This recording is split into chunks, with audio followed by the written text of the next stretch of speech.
House Minority Whip Steve Scalise. Congressman, it is great to have you with us. And let's start with I think the most important question certainly is who is going to win the opportunity to govern this country for the next 4 years? Will it be Joe Biden or President Trump? Well, Lou, good to be with you. Happy Election Day. And it starts at the top. Look, I feel very confident about President Trump and what he's doing. He's got the momentum right now, and that's what you want in the closing days of an election. I talked to the president this morning. He's very pumped up. He was in 6 states yesterday alone, and in all swing states, you saw the crowds, tens of thousands of people. We're seeing in the early voting a lot of enthusiasm, great lines today. So, look, I feel really good about President Trump's chances, and that is really our path to winning the House back. We can't win the House back if President Trump doesn't win, but in those 30 districts where President Trump won 4 years ago, if he does well again tonight, which I think he will, that's our path to winning enough seats to actually fire Nancy Pelosi, win the majority back. And you have to win how many to take back the House? A net of 17, really 19 if you count the redistricting that the Supreme Court did in North Carolina. But in the end, that's the path. And it goes through a lot of those districts that President Trump won, 30 of them that are currently held by Democrats, who have been, by the way, voting for the far radical left agenda of Nancy Pelosi and AOC. And so those are the districts you look at. And frankly, there's a lot of energy for President Trump. I've been to a lot of those districts. You see the momentum for President Trump, but that helps our Republican candidates. And your sense as to whether or not you have the energy, the momentum, and the electoral power now to take back, to reclaim control of the House? Yeah, momentum is really strong right now. Like President Trump had a great debate performance when Joe Biden, by the way, said that he would end oil drilling. And, you know, he's talked about the Green New Deal. He said he doesn't support it, but then it's on his website.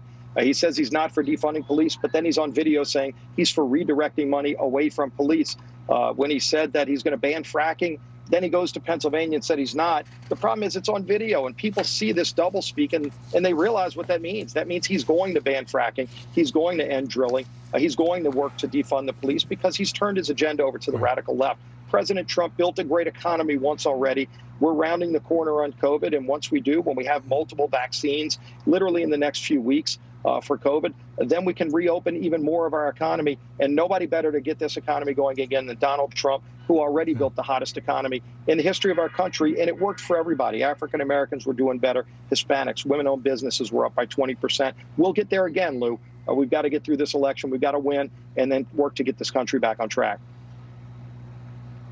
So as we're sitting here, it sounds a bit like the president, everybody's going to ride on his coattails in the House, which makes it curious that so many congressmen and senators have distanced themselves from this president in their home elections, if you will, whether in the Senate or the Congress. Was that a mistake? Well, I don't know if many have distanced themselves. You can see in the background our signs. We have Trump signs and Scalise signs combined. A lot of energy for the president. I'm not talking about and you. A lot of our members. Oh, I know, but a lot of our members have been supporting the president and his agenda. You see from Kevin McCarthy on down. We've all been working closely with this president and Vice President Pence. I was just with Vice President Pence a few days ago, and Pence is very fired up. He's been a great asset to the president as the vice president. He's great on the campaign trail. He did phenomenal in that debate. I thought he really did show just how far left Kamala Harris is. And I think people saw that and they said, wow, this is a guy who could step in.